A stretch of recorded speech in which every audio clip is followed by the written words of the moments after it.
एक छोटा सा गांव था जहां एक युवक रहता था। उसकी आंखों में सपने थे, लेकिन जिंदगी ने उसे मुश्किलों में जकड़ रखा था। रात को वह एक फैक्ट्री में काम करता और सुबह अपने किताबों के पन्ने पलटता।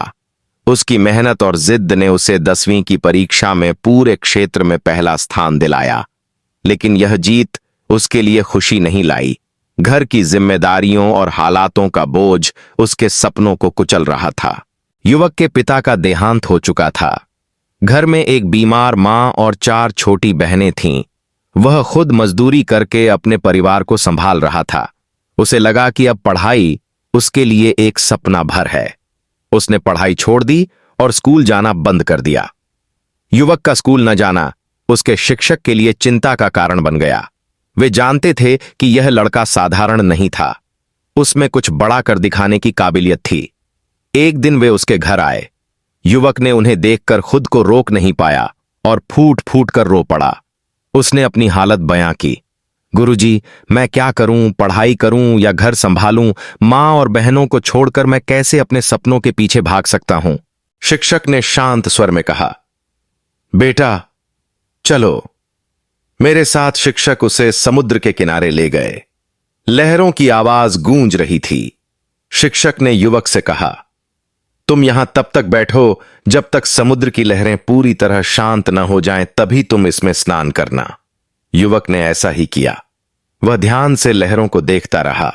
कुछ देर बाद वह बोला, गुरुजी, लहरें तो कभी रुकती ही नहीं। अगर स्नान करना है तो इन्हें झेलकर ही करना होगा। शिक्षक मुस्कुराए और बोले, यही बात मैं तुम्हें समझाने लाया था। बेटा, जिंदगी की परेशानियां भी इन लहरों की तरह होती हैं। ये कभी खत्म नहीं होंगी। अगर तुम्हें अपने सपनों को पूरा करना है तो इन्हीं परेशानियों के बीच रास्ता ढूंढना होगा। सही समय कभी नहीं आता, बल्कि जो समय हमारे पास है वही सही समय है। अगर तुम अभी मेहनत करोगे तो तुम्हारा कल बेहतर होगा।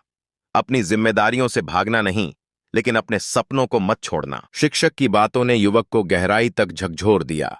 उसने पहली बार महसूस किया कि मुश्किलें केवल उसके हौसले को परख रही थीं। उसने अपने आंसू पोंछे, गुरुजी के पैरों में झुका और कहा, मैं वादा करता हूं, मैं फिर से स्कूल जाऊंगा और अपने सपनों को जिंदा रखूंगा। उस दिन से युवक ने दोगुनी मेहनत की। वह दिन में पढ़ाई करता और रात को काम।